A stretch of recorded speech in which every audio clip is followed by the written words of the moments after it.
mi calmava più che tormentava, me lo godo molto di più. Buenas noches, queridas hermanas. Qué gusto, hermanos. Qué gusto verles a los tiempos. Ya somos viejos conocidos. Viejos conocidos, porque siempre la juventud franciscana, no, eso no va con con el tiempo, con el cronos, con la cronología. Nosotros somos solo tiempo cairótico. Bueno, ¿cómo están? A ver, cuénteme. Ay, Dios mío, no me dirán así. Otra vez nos tocó este profe. No iniciaré, no iniciarán así conmigo. A ver. ¿Están bien? ¿Ya están listas? ¿Listos? Sí, Listos, listos. listos, licenciado Daniel, con Muy bien. energía positiva para empezar esta clase. Eso, muy bien, muy bien. Gracias, hermana Tania, hermana Sandra, hermana Blanca, hermana Luz, hermano Nelson, muy bien. Y así todos, hermana Fanny, hermano Eduardo, hermana Dani, hermana Sor Crescens. Muy bien. Vamos a dar inicio entonces a esta clase. A ver, ¿han podido ingresar a la plataforma, a la materia? Yo ingresé hasta hoy, pero no pude encontrar nada, doctor. Una linda noche. Ya. Muy bien. A ver, déjenme a ver si yo también puedo entrar, si no, complicada la vida.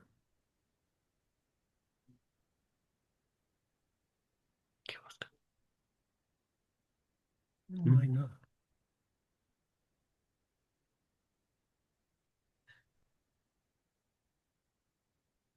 Denme un minutito, ¿sí, por favor? Bueno, Ya la tenemos por aquí, ahora sí. Bueno, en todo caso les pido que cuando tengan tiempito vayan ingresando a la materia, me avisan si se visualiza. En la plataforma me refiero.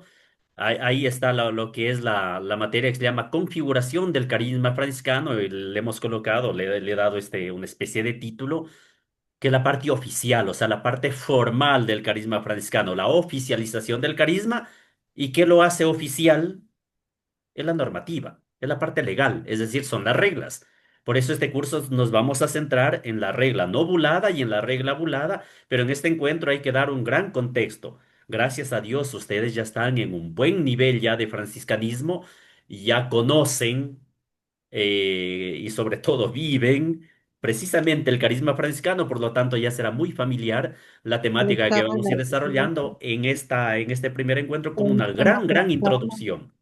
Vamos a tomar de todo un poco para Esta darle con más sentido 13. a la parte normal jurídica. A ver, algún hermano que me ayude, ustedes tienen buena vista, con la descripción del curso. Ah, está el que me gusta, cómo explica. A ver, A ver. La oficialización del carisma franciscano se consolida a través de dos momentos claves en la historia normativa de la orden. La regla no bulada, en el número regulada, no bulada, en 1221 y la regla bulada, que es el año 1223. La primera, más extensa y flexible, va a reflejar el espíritu original de fraternidad evangélica vivida internamente como fuerte impronta carismática y escasa institucionalización y de escasa institucionalización, perdón.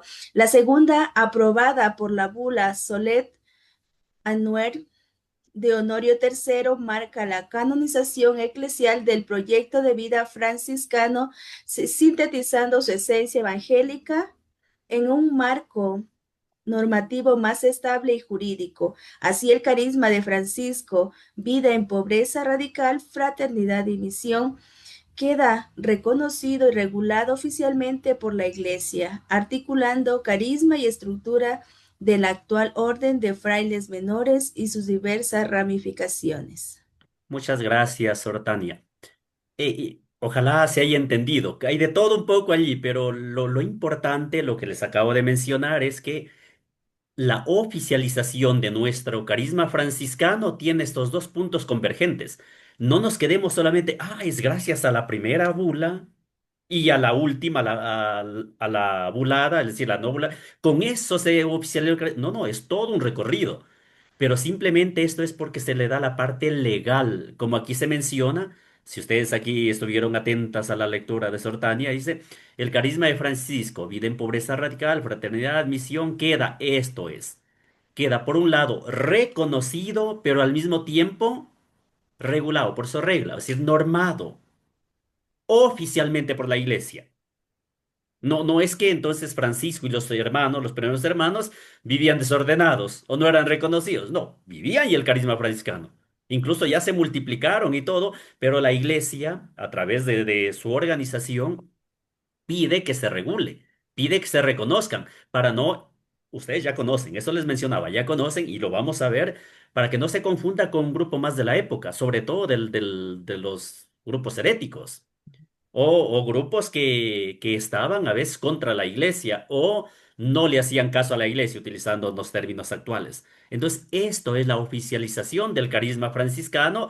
Desde allí, entonces, se articula el carisma, se va estructurando la orden hasta como la tenemos en nuestros días, que seguirá ampliando su carisma. ¿De acuerdo? Hasta aquí, espero que se haya entendido. Esto les presento brevemente. Aquí, ¿por qué? ¿Por qué está así? Tengo que ir a... Tengo que ir al curso total. Nos hemos quedado solo en la descripción. A ver, eso. Aquí tienen, queridos hermanos y hermanas, el sílabo o programación de la materia. Es decir, claro que acá les he puesto directamente ya los títulos que vamos a ver. Hoy vamos a ver la unidad uno, el contexto histórico y eclesial del franciscanismo primitivo. Que esto es lo que ya aquí vamos a necesitar todo el conocimiento que ustedes tienen ya. En cambio, en segundo momento, y ahí está una tarea por si acaso. El Ujú. segundo encuentro, ya nos vamos a centrar directamente en las reglas, empezando por la novulada de 1221, ¿sí? En el tercer encuentro, en cambio, en la otra regla de 1223, la definitiva, la regla bulada, que es la aprobación, la institucionalización ya de más que de la orden, es del carisma franciscano, del movimiento franciscano. Y cerraremos con una actualidad teológica de la regla bulada y vamos a tratar de, junto a ustedes, de ver qué impacto tuvo y sigue teniendo en la identidad franciscana. Es muy importante. A ver, ¿por qué ustedes que están aquí me refiero en el curso, en el grupo, ¿por qué son franciscanos? ¿Por qué son franciscanas? No son salesianas, no son jesuitas, no, porque hay una identidad.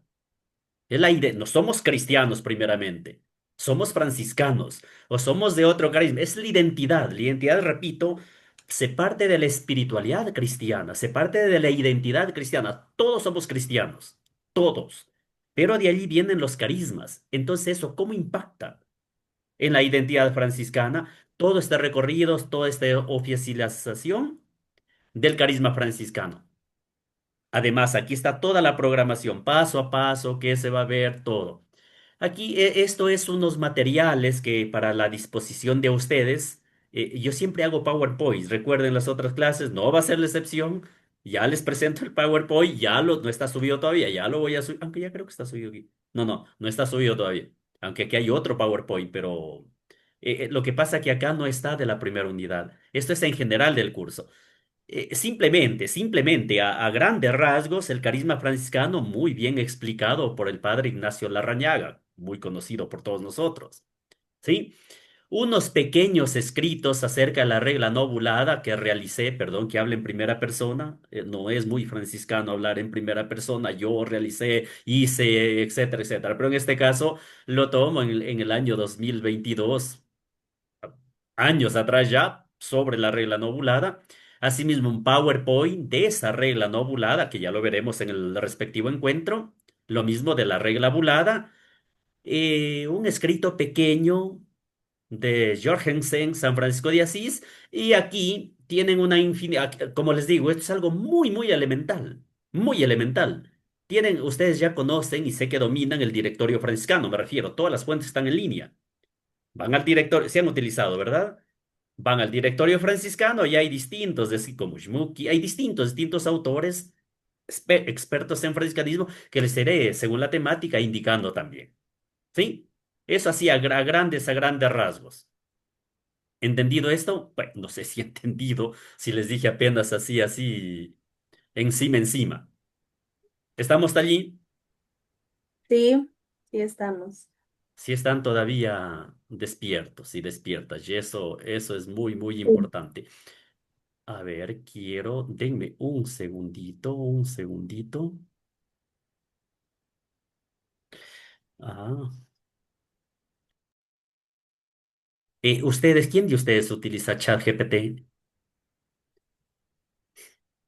la aplicación de inteligencia artificial? Muy bien, Sor Lilia, perfecto. ¿Alguien más? Pero tranquilos, no les voy a tomar para los trabajos, no, pues, utilícenlo. Eso no hay ningún problema. A ver, comparto. ¿Los demás, alguien más ha utilizado? Nelson, perfecto, estamos allí, a ver. Entonces, denme un segundito, muy bien.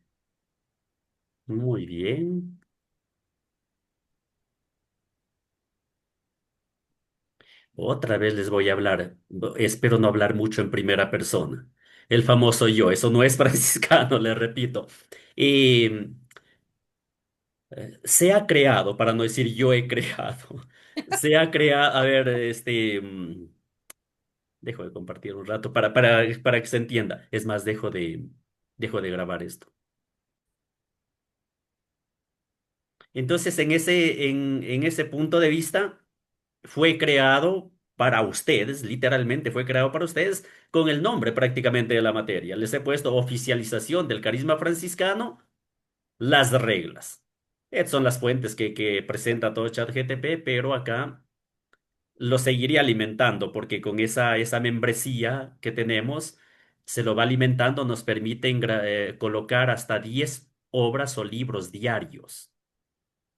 ¿Sí? Está todavía, a ver, aquí está la configuración para que tengan una idea, está creado ya. Miren, por ahora tiene esto porque fue creado ayer. Es que le he colocado, hoy ya me va a permitir 10 más y etcétera, etcétera. Entonces aquí está, miren el sílabo que está en la materia. Por eso es que todo lo que le pregunten y todo va a ir direccionado a la programación de la asignatura. ¿Sí? Está el libro de Ignacio Larrañaga que les decía, El Carisma Franciscano, San Francisco de Asís, la obra total de José Guerra, los PowerPoint, una tesis de pedagogía franciscana muy interesante que sobre todo consolida y explica de manera técnica y actual para la materia. Como les digo, es exclusivamente para la materia. ¿Sí? De hecho, ahora mismo copio si alguien lo desea y desea consultar, hasta para las mismas tareas que les voy a mandar, les puede dar una guía. Ustedes ya lo saben, que son herramientas, ¿sí? Quien se dedica a la educación, a la cátedra legal, recuerde que toda inteligencia es una herramienta. No es que con eso yo copio y pego y gracias, adiós. Paz y bien, bendito Dios, pudiera hacer una siesta más tiempo porque ya en un minuto mi su inteligencia decía, no, son herramientas. Pero eso no necesito decirles, ustedes ya conocen. A ver, les pongo aquí en el chat. En el chat de aquí, ahí está, del Zoom, ahí está el link. ¿Sí? Ingresen a ese link. Gracias. A ver, quién tiene ChatGPT? ¿Puede abrirlo y compártame la pantalla, por favor? Cualquiera de los que tiene.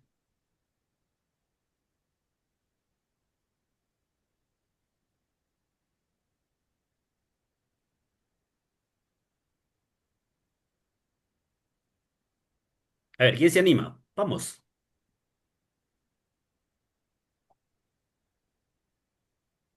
¿Quién me está compartiendo? Ah, Sol Lila. Muy bien. Ya. Ahí, hermanita, ¿dónde está ChatGPT a su mano izquierda? Ahí denle en la flechita. No, al ladito. Más arriba. No, ahí no. Arriba, donde dice ChatGPT. No, más a la derecha, penitas más a la derecha. No, hermanita. A ver, ¿cómo le explico? corra a la derecha el cursor, apenitas, más a la derecha. Más, arriba, arriba, ahí es ChatGPT, más arribita. En esa dirección, más arribita, hermanita. Hay una flechita. Eso ahí. Dele clic en esa flechita.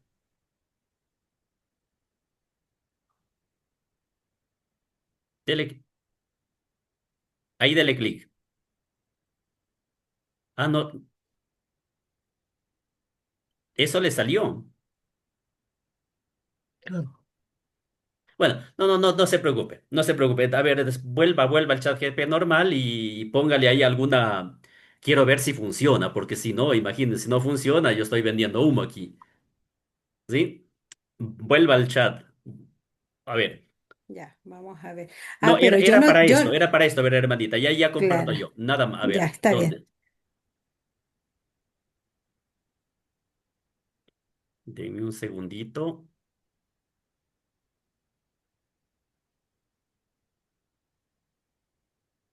A ver, acá imaginémonos que aquí voy a crear un nuevo. Es simplemente aquí se crea esto. Claro, aquí sirve la membresía. Por ejemplo, alguien que tiene el ChatGPT no le va a permitir esto. Aquí le va a poner Claro. nombre, una descripción y aquí va a agregar todos los libros que tenga. Pero bueno, imaginémonos, voy a inventar aquí un nombre, voy a poner regla franciscana, nada más. Mm, Pero ya es para simplemente como, au, ya, una descripción que sea un asesor virtual, etcétera, etcétera, de respuestas. Esto se hace con prompts, lo hace para armar listo, voy a crearlo. Esto se le coloca así que interprete códigos, acciones y todo. Nada más, eso crear, voy a crear, después lo borro porque está aquí solo lo puedo permitir para mí o en este caso está compartido para todos, en este para todos. Era para eso, cuando a ustedes le llegue un link de esto, o en este caso como el chat GPT, ustedes lo que hacen es esto. Así le reciben cuando ustedes lo abren, con todo el material. Acá le decía la hermanita Lilia, acá, a esta flechita acá, Sí, pero no o permite. sea, tenía que abrir, aquí le dan esto y lo ponen, está ocultar. Bueno, acá le salen es colocar esto como ya está creado, acá le sale es colocarlo en la barra lateral izquierda. Es decir, acá. Entonces, si ven, para no estar viendo acá, entonces van directo acá. Acá ya tienen directo y no están viendo el link, aplastando una vez el link, otra vez van directo acá. Ustedes abren Search GTP y lo abren directo porque acá va a estar siempre, perenne acá donde ustedes. Eso haránle con el. Nada va a ser eso. Listo. Profesor, yo creo que no salía como usted tiene su propia cuenta, ¿cierto? Y usted paga. Ajá. Entonces, cuando uno no tiene una cuenta, obviamente que No, pues, no sale, Ya, ok. solamente sale el plan. Entonces uno tendría que tener una cuenta y pagar esa para poder tener ese acceso, ¿no? Ya, entonces no lo hagan, pero Sí. Ujú, probémoslo a ver, Solilia, probémoslo a ver si funciona. Es el objetivo. ujú. Compártalo y A nada más. Y ver, ahí sí vamos ya vamos. directo al tema de clase. ¿Sí? Ok. A ver, veamos de nuevo, Sor Lili. ¿Dónde estoy? Ti, ti, ti, ti.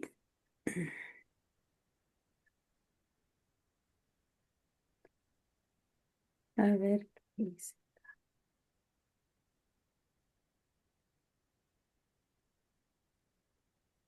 Ya. Voy a compartir. Sale igual. O sea, sale. no sale. Ya. No permite entrar. No resulta. A ver, igual le voy a compartir la pantalla para que usted vea que. ¿Alguien más ya lo abrió? Pero comparta a Sor Lilia. ¿Lo abrió? ¿Puede probarlo? Sí, pero Ahí. igual que la hermana me sale, a mí no me da acceso a nada. Sí. Sale Ajá. que tengo que pagar para tener acceso. Claro. Sale así. ¿Alcanza a ver? ¿Se ve, cierto? Sí. Sí. Entonces, déjame. ¿Ese link que les Entonces acá. envié? Si es el link que usted envió. Ya. Entonces ahí pruebe con algún tema. Por Pruebe, si ejemplo, es. usted me dice que hay que pincharlo acá. Sí, El no, pero problema no es que importa, cuando... no importa. Dele con. Ahí, pregúntele a ver para ver si funciona. A ver, a ver, No, ¿qué le pongo el podemos link. poner? Eh, Leyenda menor. pongamos leyenda, leyenda, vamos. Oh, pongámosle las florecillas. No, no, no, Eso. tiene que ser de la materia, por eso le Ah, digo, es ya, ya, personalizado. ya, Póngale contexto, se me ocurre, contexto contexto, de la regla ya, mulada o algo. O sea, por eso les decía, es personalizado exclusivamente de la ya, materia. ok, Pero si le colocaba eso de las flores, igual iba a dar porque está el libro de guerra, es cierto. claro, Está, o sea, igual iba a dar, pero es para que esté más centrado. ya, veamos.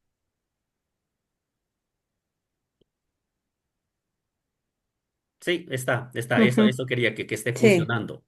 sí, Después ya le pueden ir pidiendo que amplíe, que dé fuentes, que dé claro, citas, sí, que sí, ponga en ujú, normas APA, que quieren 20 páginas o 10 páginas. claro, Es lo sí, que, lo que le va bien. Perfecto. ujú, Ya, ya, hermanita, entonces sí les perfecto, funciona en caso ya, de que así lo requieran.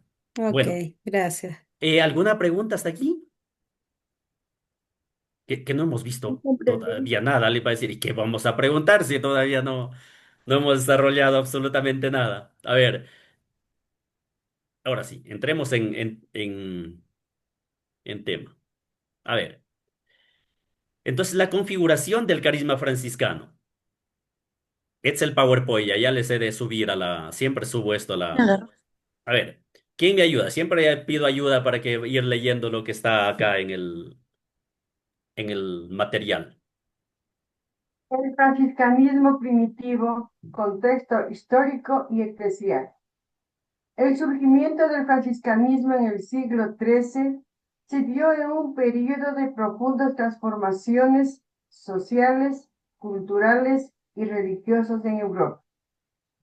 Es importante que analicemos cómo la Iglesia y la sociedad de la época influyeron en la vida y misión de San Francisco de Asís y sus primeros compañeros, y cómo su movimiento se consolidó y expandió.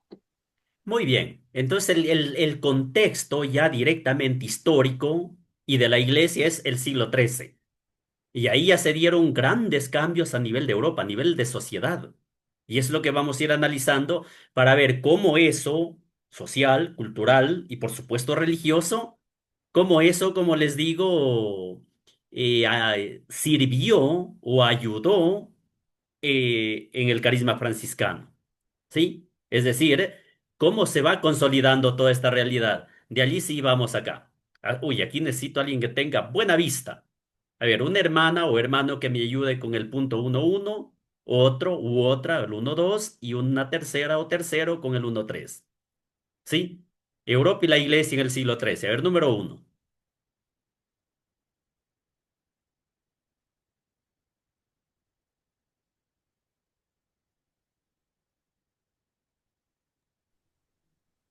Bueno, voy a ayudarle a vista que no hay.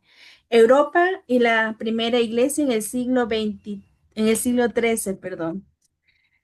1.1 Transformaciones sociales y culturales. El siglo XIII fue un periodo de gracias, profundos cambios en Europa Occidental. El crecimiento demográfico, ese momento, Ya le ayudo para que. Es para que no se me vuelva ciega, hermanita. Ya. el crecimiento demográfico, el renacimiento urbano y la expansión del comercio modificaron la estructura social, dando lugar a una nueva clase burguesa que buscaba una espiritualidad más cercana y auténtica. Ahí nos falta una tilde auténtica. Muy bien. Verá, es el primer punto. ¿El primer punto de qué? De lo que estaba pasando en Europa.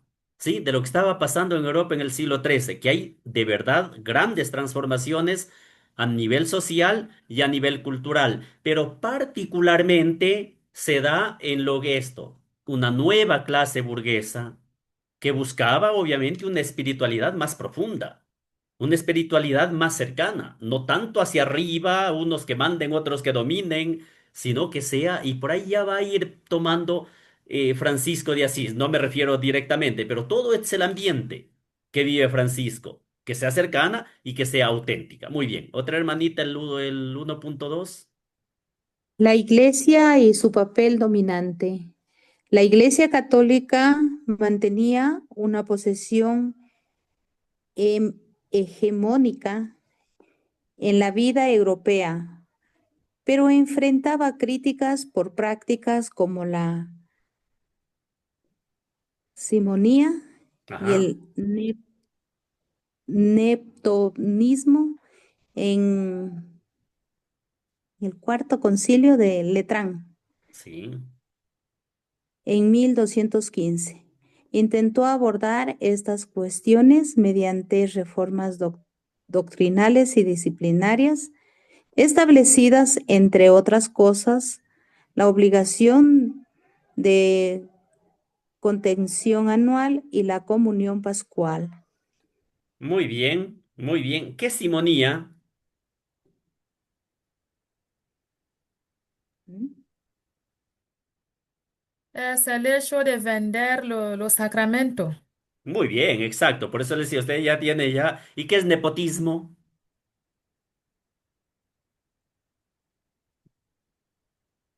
Creo que es el hecho de dar privilegio a su cercano. Eso, muy bien. La simonía, obviamente, está, por eso les decía, dentro de las grandes transformaciones que se dan aquí en Europa y en la iglesia en el siglo XIII, además de lo social, de lo cultural, de la clase burguesa, etcétera, etcétera, ya a nivel netamente eclesial, ahí es donde ahí se menciona era hegemonía. Es decir, era hegemónica la posición de la Iglesia Católica en toda Europa. Por eso es que tenía rivalidades, tenía críticas muy fuertes sobre sus prácticas, pero particularmente entre simonía. Simonía es, a ver, como dijo ya el Sor Crescens, es decir, se celebraban los sacramentos, por ejemplo, varios sacramentos, pero no tanto por la necesidad pastoral, hablando en términos actuales. No era tanto por la necesidad del pueblo de Dios de celebrar el misterio pascual, sino era con el afán de tener más limosnas o tener más dinero. Entonces, a ver, si un matrimonio, perdón que coloque la jerga coloquial actual de la iglesia, si un matrimonio cuesta, entre comillas, cuesta, un matrimonio no cuesta nada, pero si ayuda a la iglesia, vale $50, se me ocurre, pues si yo celebro 10 matrimonios, pues ya no voy a tener 50, ya voy a tener más. Entonces, la simonía, es decir, hacerlo ya más por la parte pecuniaria que por otra cosa. Y el nepotismo en la iglesia ya empezó a verse como rechazo de parte de la sociedad, por lo que ahí los papas, los cardenales y los obispos, pero particularmente los cardenales y las figuras cercanas al papa, era común, normal, que nombren cardenales, por ejemplo, a sobrinos, a tíos, a familiares, en definitiva, inclusive en edades pequeñas y en situaciones no necesariamente morales y probas. Entonces, es lo que la iglesia y el papel dominante también estuvo en estos ámbitos. A ver, otro hermano o hermana, el 1.3. Yo le ayudo. De las órdenes mendicantes. En respuesta a las demandas de renovación espiritual, surgieron las órdenes mendicantes como los dominicos y los franciscanos, que promovían la pobreza evangélica y la predicación itinerante. Estas órdenes ofrecieron una alternativa ortodoxa a los movimientos heréticos como los cátaros y valdenses y fueron reconocidas oficialmente por la Iglesia. Entonces, ante esta situación que vive la iglesia, se dan cuenta que vive la iglesia de hegemonía, de desacato, inclusive de no estar cercana a la gente, ¿a qué lleva? A la reacción del pueblo, a la reacción del ambiente, de la sociedad. Y eso son lo que, como les decía, se está viviendo en Europa. Muy bien, vamos avanzando, si no nos demoramos mucho. ¡Oh, Dios mío! ¿Quién tiene lentes aquí? Seguimos con esas transformaciones sociales y culturales. A ver, Ya. Europa en el siglo XIII, transformaciones sociales y culturales. En el siglo XIII fue una era de consolidación y expansión en Europa, con cambios sociales y culturales que prepararon el terreno para nuevas formas de religiosidad. Este periodo vio un crecimiento demográfico significativo y un renacimiento urbano, con ciudades emergiendo como centros de comercio y manufactura. Una nueva burguesía urbana ganó influencia económica y cultural. Muy bien, gracias. ¿Qué es la burguesía? A ver, vamos para ir ampliando y comprendiendo más estos términos. ¿A qué se refiere con la burguesía? ¿Qué es la burguesía? ¿O qué entienden ustedes por la burguesía? Era una clase social, ¿no? Que Ujú. estaba generalmente formada por artesanos, por comerciantes, que trabajaban directamente con los señores feudales, ¿no? ¿Correcto? Muy bien, exactamente. Sí, y es esa época, a ver, ya lo mencionó, el precedente es la economía feudal, que usted ya lo Mm. mencionó. ¿Y en qué consistía el feudalismo o la economía feudal? Que estaba centrada en la agricultura, principalmente, en la agricultura. Y entonces no había mucha movilidad social, porque se centraban en la parte agraria. Pero a partir del siglo XI, y por eso viene el XII y principalmente en el XIII, es donde se dan estas transformaciones que nosotros ahí ya vamos visualizando. Y ahí sí, entre otras cosas, nos va a ayudar a comprender, y por eso les pido también que de una vez terminemos de leer el PowerPoint, si no voy a volver a repetir esto. ¿Qué se dan dentro de eso? Estas dos cosas. Principalmente hay una revolución demográfica, ¿sí? Es decir, la población crece. Entonces, la parte agrícola también hay innovaciones, por ejemplo, ya en el arado, ¿sí? En el arado de verteder y la rotación trienal de cultivos. Allá ya no es solo manual, ya no es solo a fuerza del hombre. Todo eso se vaya sofisticando. Y asimismo, otro aspecto sumamente importante es lo que se denomina el renacimiento urbano, que donde las ciudades resurgen como centros de comercio, manufactura y vida intelectual. Y ahí es donde surge lo que se llama la nueva burguesía urbana, es decir, una nueva clase social. Ya no es feudal, ya no es del campo, sino que ya se va a centrar en las ciudades. ¿Y eso qué significa? A ver, ¿por qué se da todo esto? Por el aumento de la población. Y en las ciudades entonces ya se expande el comercio. Se desarrollan nuevas ciudades, y ahí por eso burguesía, de ahí viene hasta el día de hoy en Europa, en toda Europa, en Italia, el famoso burgo, los burgos. ¿Sí? Los burgos, es decir, las nuevas ciudades. Por eso, ¿cómo se llama un alcalde aquí mismo en Quito? ¿Cómo se lo llama? Es el término. Exacto, Burgomaestra sí, le sí. llaman, ¿no? Nelson ya le leí también los También labios, aquí. dijo, porque tiene el micrófono apagado. Sí, es el burgomaestre, es por esto. Es de que del burgo, es decir, de la ciudad. Y esa es la burguesía, por lo tanto, es lo que se va, o sea, crecen nuevas ciudades.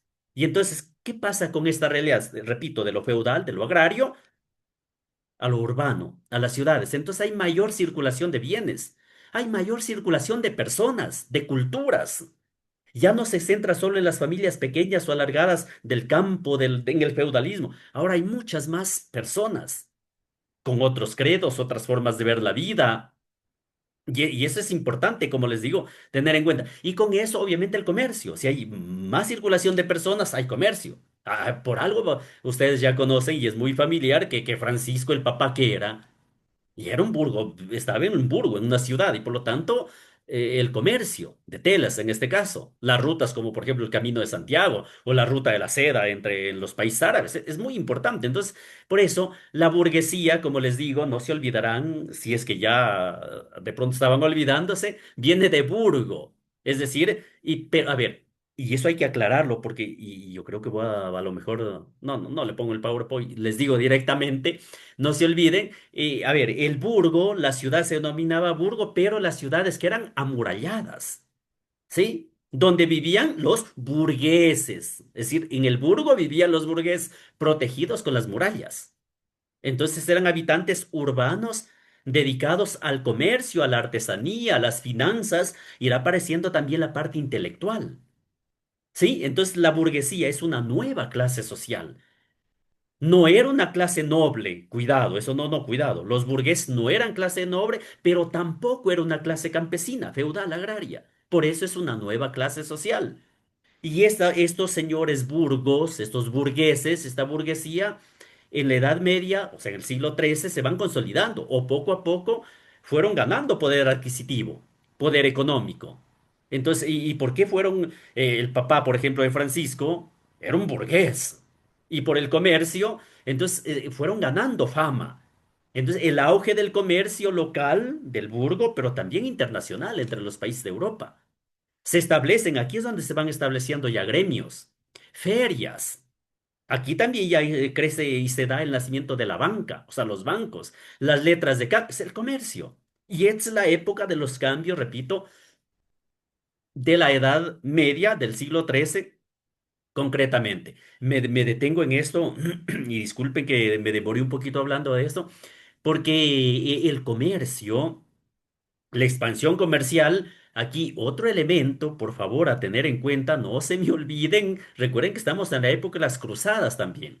Estos son temas que, por eso les digo, les iré enganchando para ir contextualizando de la mejor manera posible. Cuando nos referimos en esto de la expansión comercial, las cruzadas del siglo XI al siglo XIII, es donde las cruzadas abrieron nuevas rutas comerciales con Oriente, con los países árabes. Y ahí es donde se van a dar grandes intercambios. Les decía, el renacimiento urbano. Las ciudades crecieron como centros de intercambio ya. Y ahí permitió a los burgueses, lo que ya les hablaba, de organizarse, de obtener ya privilegios comunales frente a los señores feudales. Si el feudalismo, los terratenientes eran importantísimos, ahora los burgueses son más importantes todavía y empiezan a ganar espacio. Y aquí les decía, se empiezan a formar gremios. Por ejemplo, los artesanos se organizaron ya en gremios para regular la producción, por una parte, y sobre todo para proteger sus intereses. ¿Sí? A ustedes mismos les daba, ojalá no se me hayan olvidado. Recuerden cuando les hablaba de las hebillas, del cinturón de las hebillas, que colgaban ahí los burgueses, los caballeros y todo. ¿Qué tenían ahí? La fama, el dinero. Esto, ya que les hablo de gremio, por ejemplo, en Florencia. Ahí existía la calle de los artesanos, la calle de los hebilleros, los gremios. Se organizan. Entonces el gremio, si es la organización para defender el comercio, para defender la ciudad, para defender sus intereses, imagínense gremio, por ahí no le suena ya fraternidad después en Francisco. Este es el contexto. No le estoy diciendo, entonces ha sido un gremio de los frailes. No es un gremio, pero por eso es el contexto y es importante irlo razonando, irlo teniendo en cuenta, porque no es que, y eso es la belleza de Francisco de Asís, es la belleza del carisma franciscano, de lo que hay en el entorno. Francisco dice, qué interesante, qué lindo, pero no quiero eso, yo quiero, pero aprovecha eso, aprovecha el ambiente cultural, el ambiente social, lo que se vive en Europa, tanto a nivel de ciudad, a nivel social, insisto, pero también a nivel de iglesia. Entonces, eso en cuanto al renacimiento urbano. Y esto de lo que les digo, de la formación de gremios. Pero a ver, con todo esto es donde viene la crisis del feudalismo. ¿Sí? Y la crisis del feudalismo históricamente se da con la peste negra, 1348. La peste negra y las guerras que redujeron la población campesina de manera abismal. Ahí es donde debilitó totalmente el sistema feudal y ahí es donde se da el ascenso de las clases medias urbanas. Ahí es donde entra con fuerza el tema de la burguesía. Y entonces la burguesía, ¿sí? Es un cambio literalmente histórico. Les decía, a ver, en la economía es donde ya se viene el capitalismo mercantil. Se acumulan riquezas por fuera de la propiedad feudal. A nivel político, se apoyaron, por ejemplo, los reyes absolutos para debilitar a la nobleza feudal y los reyes tienen más poder. A nivel de la cultura es donde se financia lo que se llama el Renacimiento, que ese es donde se patrocina, se apoya a artistas, a intelectuales, filósofos, a teólogos, literatos, de la ciencia. Se patrocina todo eso. ¿Por qué? Porque se empieza a ver ya la parte racional. Racional me refiero de ciencia. Y entonces ahí viene, ya con el pasar de los tiempos, verá la reforma protestante, la revolución científica, etcétera, etcétera. Pero entonces, para ya ir terminando esto, si no, pobre ustedes, me van a roncar acá, se da una transición del feudalismo, podríamos llamar incluso ya el capitalismo, ¿sí? Se consolidan los estados modernos, las ciudades, se transforma la iglesia. La visión de Europa, de la sociedad es distinta. Y ahí vendrán después las revoluciones sociales, políticas, entre ellos como la Revolución Francesa, y así sucesivamente. Espero que me hayan entendido esto. Habla, claro que la Revolución Francesa, ya me salté siglos, siglos, siglos, siglos. Pero ¿cuáles son los principios de la Revolución Francesa? Esos tres, ¿cuáles son? Clásicos. Libertad, Fraternidad, igualdad, igualdad y Ahí fraternidad. están. Dentro de ellos hay una palabra extremadamente franciscana, la fraternité. Fraternidad. Claro, La exacto, es fraternidad. égalité, fraternité, liberté. Eso crecen, será que me digan francés. Entonces, y eso, es a grandes rasgos el contexto así de esos cambios, de esas transformaciones que se dan en Europa. ¿Sí? ¿Estamos hasta aquí? ¿No están bravas? ¿No están Profe, un bravos? ratito, A ver, dígame, dígame. profesor Daniel, es que pasa que yo estaba en otro link de la vez anterior, entonces yo ya llegué, hasta ingresar ya estaba bien avanzada la clase. Según lo que usted está diciendo ahorita de la Revolución Francesa, ¿cuál es una fraternidad? No puede tomar, no Ay, ay, tomar ya. nota. Es Ok. libertad, igualdad y... ¿Cuál es la otra? fraternidad, Unidad, sí. Las otras.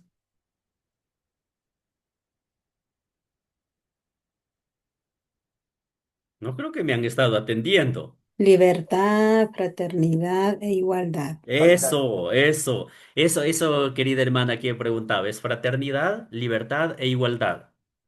¿Sí? Muchas gracias, profesor. Con todo gusto, hermana Patricia o Patti, veo ahí en el nombre, ¿sí? Y claro, aquí no me detengo Soy en eso Patricia. porque ya recuerden que igualdad hoy por hoy, más que igualdad, ¿qué se prefiere hoy como término, incluso a nivel ya de contexto, que es más amplio?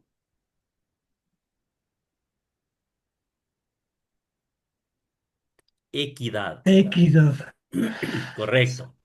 Es distinto, no es lo mismo igualdad que equidad, ¿sí? Imagínense que, no pongo ejemplos, pues puedo equivocarme y puedo herir susceptibilidades, pero no, si alguien es el ejemplo clásico que se pone a veces en las familias, si hay una familia tiene tres hermanos, se me ocurre tres hijos, a cada uno le da $100. Pero el primero está en la universidad, el segundo está en el jardín de infantes y el tercero todavía está lactando, tiene 1 año. Pero para ser iguales, a cada uno le doy $100. Estoy siendo justo el tema de la igualdad. Hasta ahí estamos bien. Pero ¿creen que esa igualdad es justa? Ahí para entender la equidad. Entonces hay que ser equitativos. Entonces, ¿qué tengo que darle? El de la universidad tiene que ir, no sé, tiene que estudiar, lo que sea. A lo mejor a él le doy, de los 300 le doy 200. Al otro le doy 90, estoy inventando aquí números. Y al pequeñito, pues, no sé, le doy 10. Entonces, pero no, qué injusto. No, por eso, ahí viene la casuística. O sea, hay casos, hay contextos, y eso también a nivel franciscano, por supuesto. Claro, aquí perdón que les hable de dinero, Francisco odia eso, era de ponerles otro ejemplo, pero la igualdad va en todos los ámbitos, igualdad en responsabilidades o equidad.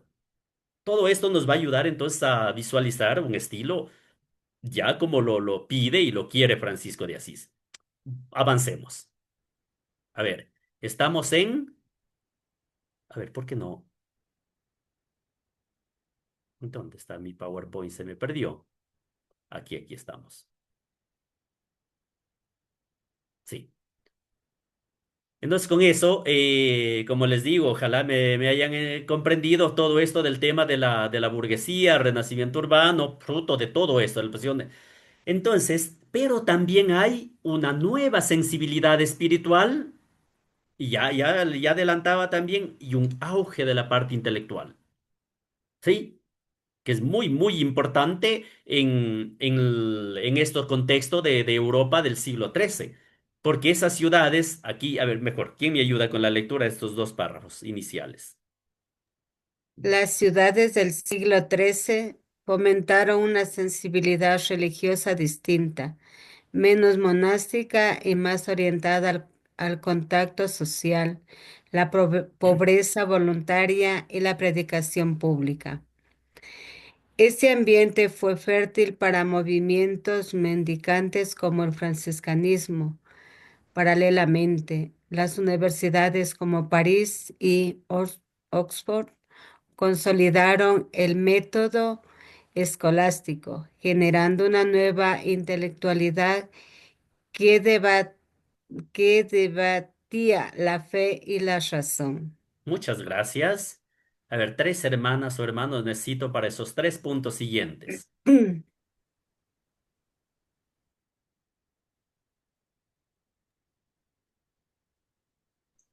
Espiritualidad urbana, una fe afectiva y comprometida con el prójimo, la pobreza voluntaria y la predicación pública, diferente del ideal benedictino.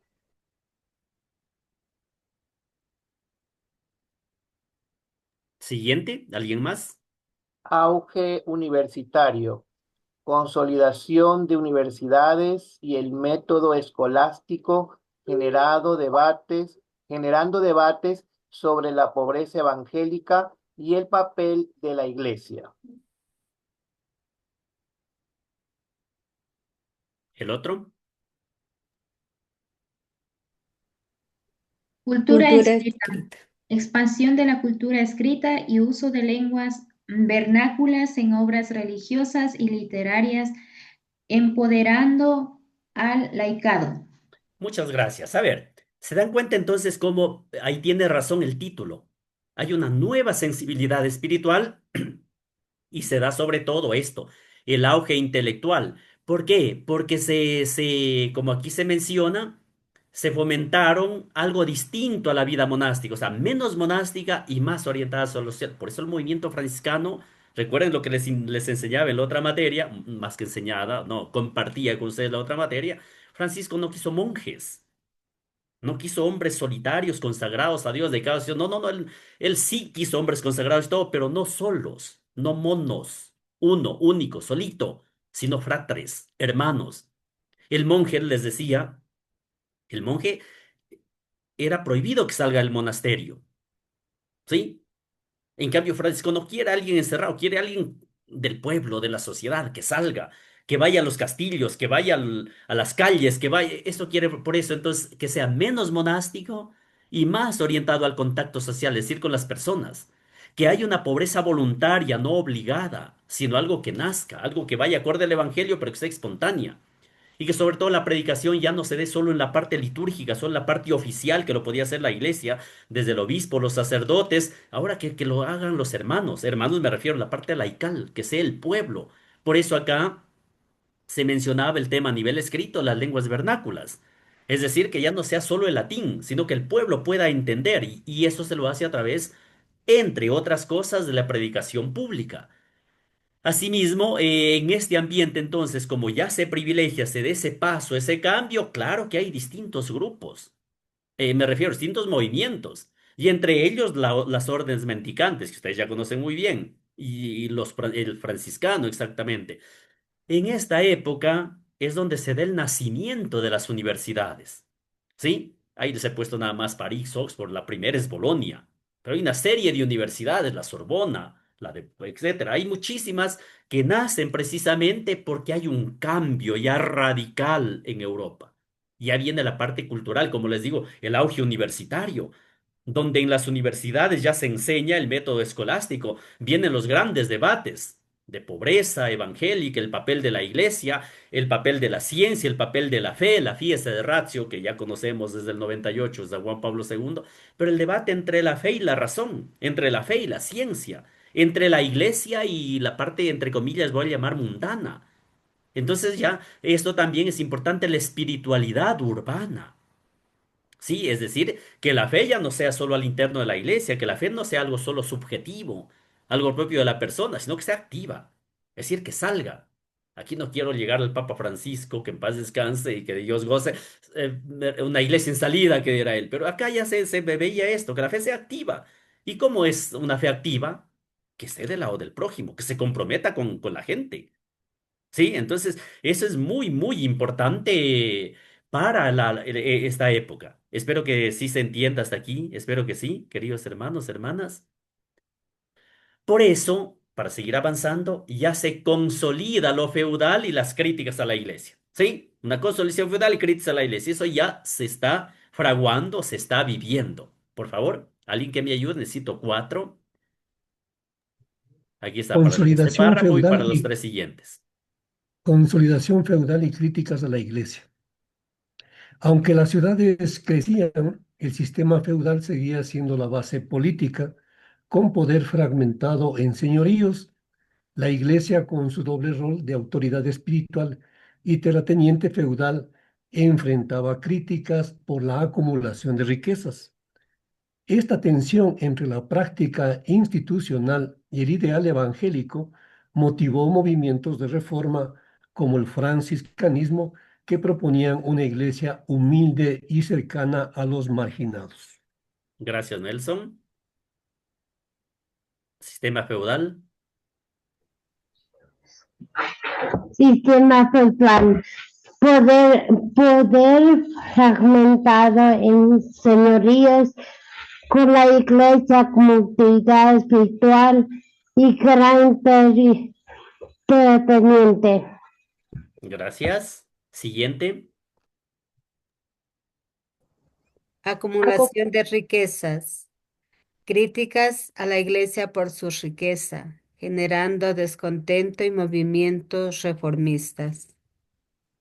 Doble rol. La iglesia como autoridad espiritual y terrateniente, provocando tensiones con el ideal evangélico. ¿Qué les parece, queridas hermanas, hermanos, esto? Como les digo, a ver, cuando les hablaba del feudalismo, les hablaba de la parte burgués, no pensemos que era solamente del pueblo, de la sociedad, de ciertas familias, no, era la sociedad, iglesia incluida. Por eso la crítica va a ser muy fuerte a la iglesia, por lo que estaba como que aquí se pone en doble rol. ¿Sí? ¿Se dan cuenta? Ese doble rol, porque por un lado la iglesia también estaba con grandes propiedades, grande cantidad de terrenos, recordarán históricamente que están hasta los estados pontificios, donde la iglesia, el pontificado o los obispos tienen sus propios ejércitos para defenderte, ya no solo terrenos, hectáreas, casas, y son estados. Entonces, claro, ahí viene ese doble rol. ¿Qué mismo? La iglesia. O es la guía espiritual o es la guía feudal, o está con el mundo, o está, ahí es para entender de manera más amplia el surgimiento de movimientos que quieren el evangelio, que quieren una pobreza radical, que quieren ser verdaderamente iglesia. Y eso les va a ir ayudando entonces a consolidar todo este papel. Pero les preguntaba, ¿qué piensan ustedes de esto?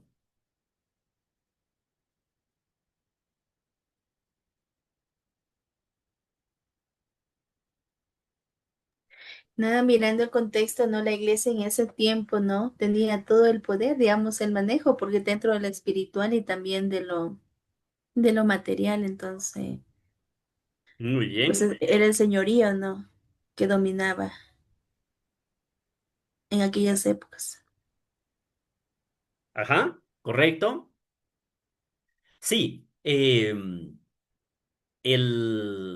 a ver, este poder de la iglesia, el feudal, voy a utilizar ese poder feudal, porque en la Edad Media no solo era la iglesia una institución espiritual dominante, sino también tenía el poder político, el poder económico y asimismo dominante. Y entonces, claro, espiritualmente guiaba la salvación de las almas. Políticamente legitimaba reinos, coronaciones. Recuerden que el Papa coronaba al rey, a la emperatriz, tenía el poder por encima incluso del poder de los reinos, emperadores. Económicamente era una de las mayores propiedades de tierras. ¿Sí? Entonces ahí viene el poder eclesiástico. Por eso es que hay unos términos, aquí no quise complicarles la vida, sé que lo saben. Hay una teocracia, se llama, teocracia implícita, es decir, la iglesia influía en reyes y en las decisiones de los estados, de los reinos. Recuerden aquí, pero tengo que decirlos porque es honestidad también intelectual, el famoso diezmo obligatorio, que es el impuesto al 10% a las ganancias a favor de la iglesia. El control, a ver, en la vez anterior yo les di así, lindo, les di la clase, el nacimiento de las universidades. Pero ¿quién creó las universidades? Es la iglesia. Y voy a hablar así abiertamente, porque ya han recorrido, ya están más maduros. No, o sea, creo obviamente para la ciencia, claro que sí. Pero ¿qué está de fondo? ¿Qué está de... de qué? O sea, con ¿qué da el control del conocimiento? Recuerden que antes los monasterios custodiaban la cultura, la educación, las grandes bibliotecas. Entonces, ¿quiénes leían? ¿Quiénes conocían? ¿Quiénes se formaban? Eran los monjes. Luego con las universidades eran los hombres de la iglesia. Me refiero a... Entonces, control del conocimiento. Es más, también hay hasta un control judicial. Los tribunales eclesiásticos que juzgaban las cuestiones morales de la fe. Recuerden la Inquisición, por ejemplo. El tema de entonces, la iglesia era el poder absoluto. Entonces ahí es donde se da ese doble rol que les mencionaba ahí en la guía positiva. La guía espiritual, unidad y control religioso, sí, o sea, ofrecía, pero era de manera totalizante. Los sacramentos eran mediación de la gracia, que lo es. La liturgia y las devociones que eran comunes en toda Europa, esa ya teología escolástica. ¿Qué significa eso? Que se tenía un marco racional del dogma, de la fe. Los monasterios y las órdenes mendicantes que ya van a ir surgiendo se convierten en centros de espiritualidad, pero también de cultura, de conocimiento. Es en esta época donde se le da ese rol al Papa, por ejemplo, de ser reconocido como vicario de Cristo. Es decir, ¿qué pasa? Porque estamos en el tiempo de la autoridad. Sí, la autoridad suprema de todos los cristianos. Por eso hasta el día de hoy se llama pontífice. Es decir, no es pontífice, es sumo pontífice, que viene desde acá, desde el poder de la iglesia. Sí, entonces por eso es que ahí les decía, vienen las famosas críticas internas y sobre todo externas a la iglesia. Ya desde el siglo XI, el siglo XIII, vienen esas tensiones que les decía, ¿por qué?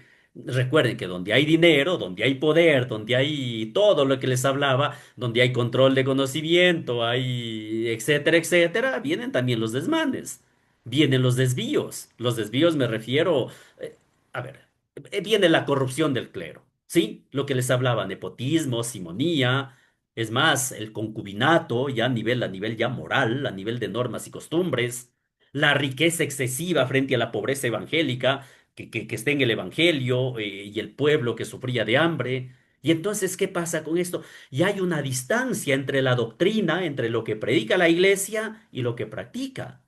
Por eso, yo creo que con esto es fácil darse cuenta por qué surgen movimientos heréticos, me refiero. Sí, entonces esto es sumamente importante a tenerlo presente. Sor Blanca, discúlpeme usted, veo la mano levantada ahí.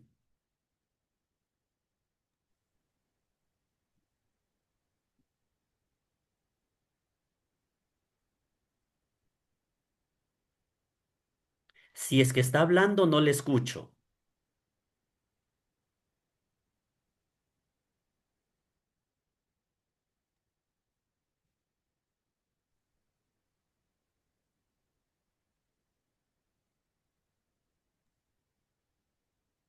Tiene el Sor micrófono Blanca, si, apagado. si no tiene el audio, puede escribir al chat, por favor, alguna inquietud o algo. Yo le leo ahí en el chat.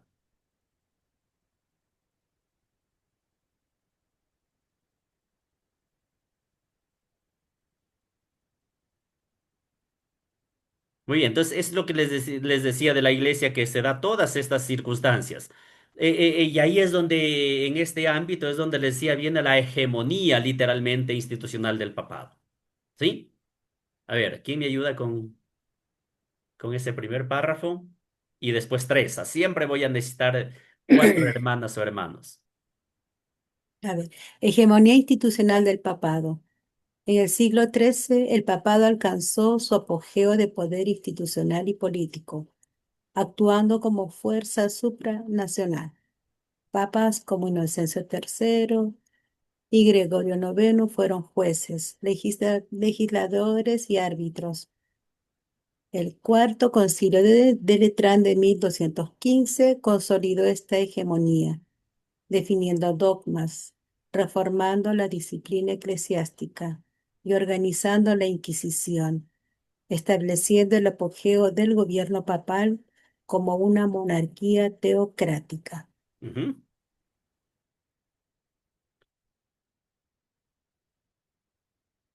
Entonces ahí, en esa hegemonía institucional del papado es donde es el resumen allá, ese poder supranacional.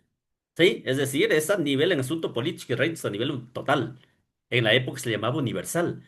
Y es más, el Concilio Lateranense IV de 1215 es un concilio clave en la Edad Media y por supuesto para el movimiento franciscano, porque ahí es donde define el tema del dogma, ¿sí? Retoma la disciplina y organiza la Inquisición. Es el poder, es para controlar, tener todo bajo control. Y claro, y hablamos de una monarquía teocrática, porque es lo que estableció el Concilio Cuarto Lateranense de 1215. Quizá, aunque ustedes ya conocen por otras materias, yo sé que sí, ahí es donde en todo este ambiente es donde se dan esos movimientos que les decía heréticos, que se llama así, movimientos heréticos, que van a irse consolidando también fruto de toda esta realidad, fruto de toda esta situación, ¿sí? Pero lo vamos a ver con calma más adelante. Y ya han sido las 8, díganme, hermanitas, un recesito, está bien. Sor Blanca en el chat dice, solo era para que, que esto comienza cuando el emperador aprueba la Iglesia Católica. Ah, el poder del papado, claro, en eso del control de todo, supongo que Sor Blanca lo que está ahí relacionando, preguntando, pues claro, a ver, el reconocimiento de la Iglesia por parte del emperador Constantino es en el siglo cuarto, es decir, algunos siglos antes, que es el Edicto de Milán clásico, el 313, que promulgado por Constantino, ahí donde, en resumidas cuentas, donde proclamó la libertad de culto en todo el Imperio Romano. Y ahí es donde legalizó al cristianismo y le permitió la devolución incluso de bienes confiscados. Por eso ahí es donde se marca históricamente el fin de las persecuciones sistemáticas.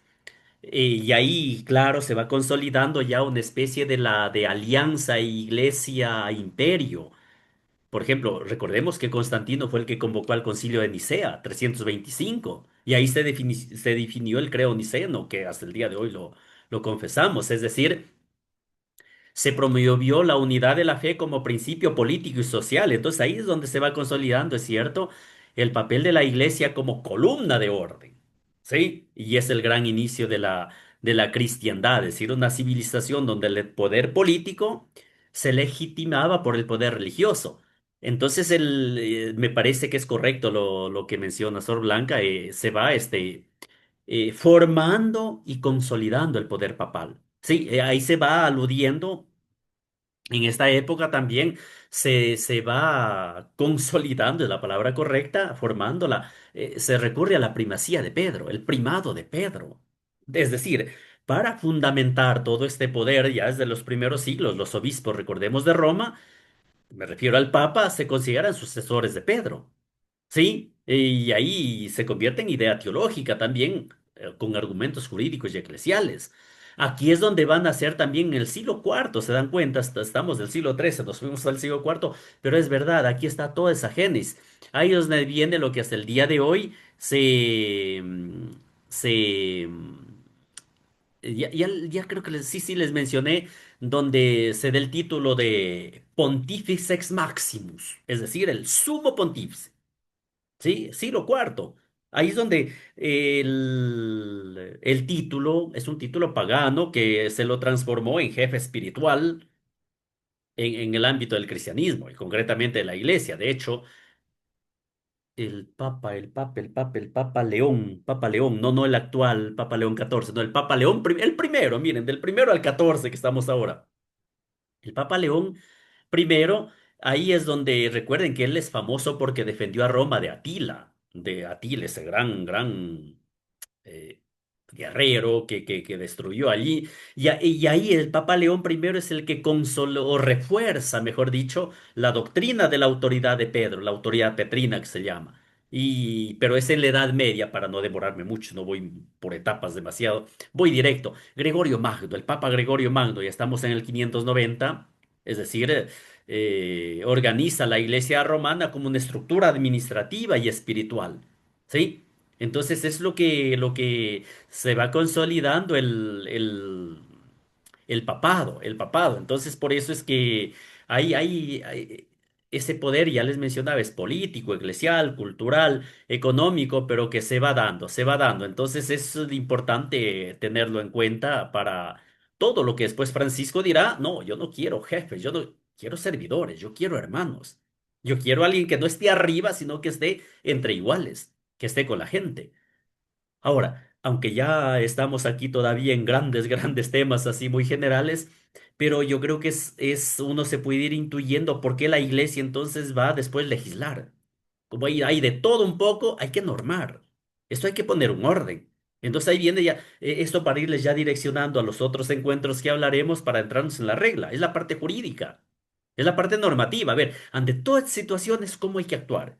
¿Cómo hay que, bajo qué? ¿Cómo podemos regirnos? Es en definitiva lo que se pedirá. Por eso a su debido tiempo les iré mencionando, porque una regla de vida es muy indispensable para vivir correctamente la propia vocación, o solos, o en matrimonio, o acompañados. En el caso de la vida religiosa, los hermanos, es en fraternidad. Sí, aquí Nelson tiene gran espacio, la OFS, sí, o sea, es una regla de vida, pero para vivir correctamente esa vocación. Y claro, no olvidemos que es a través de Cristo, ¿sí? Donde toda la persona, todo consagrado, o todo que lo que sigue la regla franciscana, eh, vive al estilo evangélico, ¿sí? Y por eso en este ámbito, el consagrado, repito, la consagrada es capaz de comprender que la vida es anterior a la regla. Y la regla más bien sirve para recordarnos y centrarnos en el amor de Dios y en el amor al prójimo y en el amor a los hermanos y a las hermanas. Por eso, queridos hermanos y hermanas, la regla es una herramienta para salvaguardar nuestra libertad, no para quitarnos la libertad. ¿Sí? Cuando me refiero es para salvaguardar nuestra libertad de amar y de vivir vidas según el amor de Dios, según el amor al prójimo, según el estilo franciscano. Por eso, qué bonito, no es el tema de esta materia, pero qué belleza que nosotros realmente somos tan afortunados que hemos tenido la gracia como familia franciscana de haber vivido ya esos 800 años. ¿Qué pasó en 2023? Es la aprobación de esto que estamos viendo en la materia, la regla bulada. Es más, la Navidad de Grecho. ¿Qué pasó el año pasado? 2024, los estigmas. ¿Qué estamos viviendo hoy 2025? El cántico de las criaturas. ¿Qué vamos a vivir el próximo año? El tránsito de San Francisco. ¿Se dan cuenta? Yo creo que no sé si nosotros a veces nosotros, ustedes hermanitas y hermanos, sé que lo viven, pero son 800 años de... Y es lo que ya pasaron, mire, ya pasamos, tenemos 803 años hoy de la regla bulada. Esa es la gracia, por eso lo que indico, aunque doy así saltos radicales, ahí se entiende cómo se oficializa el carisma franciscano a través de los textos legislativos, a través, como les menciono, en este caso, de la regla, tanto bulada como no bulada. Empezó por la no bulada. Entonces es muy importante y por eso les voy a hacer mucho énfasis. El Evangelio y la regla franciscana van de la mano, ¿sí? Van de la mano. O sea, el estilo de vida, por eso la vida y regla de los hermanos es esta, vivir es el Evangelio. Y estamos llamados a vivir en distintos estados de consagración, pero a hacer presente el carisma franciscano en la vida y en la misión de la iglesia. ¿Pero dónde? En el mundo, en la sociedad. Por eso la vida de San Francisco de Asís fue un auténtico ejemplo de vida inspirada en el Evangelio. Su regla de vida no fue otra cosa que la búsqueda de Dios. ¿Sí? Es la búsqueda de Dios.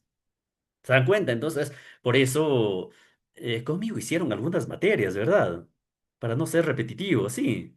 Recuerden que en las oraciones, que recuerden lo que hablábamos, sí, yo mismo, porque son mis frases, inclusive, ante el Cristo de San Damián, ¿qué hace Francisco ante el Cristo de San Damián cuando su corazón está en tinieblas? Ahí habla, recuerden que yo les decía, habla de yo, primera persona. O alto, ilumínalos de mí.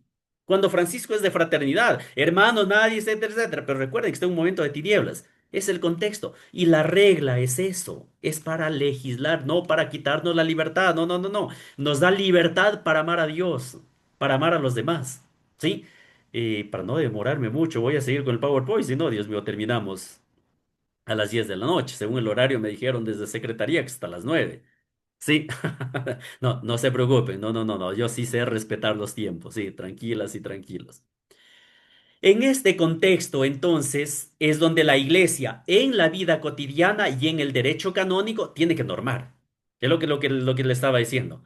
Porque la iglesia, entonces, no solo es o era una autoridad doctrinal, era totalizador, que regulaba el calendario, los ritos de paso, el pensamiento, es lo que les hablaba. Luego regulará lo que es la arquitectura, el sonido, la liturgia, la organización de las ciudades, organizará la parte moral. No he escrito todo esto, pero estoy hablando, la parte moral es, rige, norma.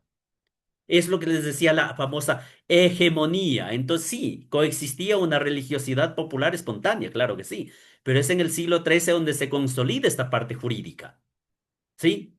Sobre todo con Gregorio IX, y es ya época de Francisco, donde se va sistematizando el derecho canónico y se refuerza el control normativo del papado. Por eso, aquí es donde viene la regulación de la vida, ¿sí?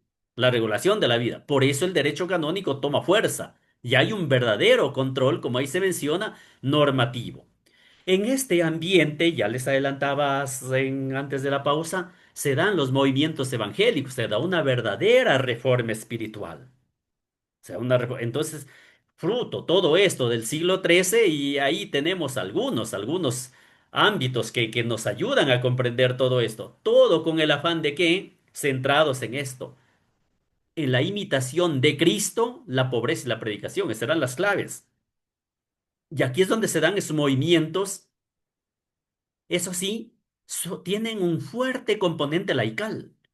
Y claro, desafían la autoridad de la iglesia. Desafiaron, recuerde que la iglesia era exclusivamente clerical, pero los movimientos y grupos son laicales, no son clericales, son laicales. Y ahí está Francisco también.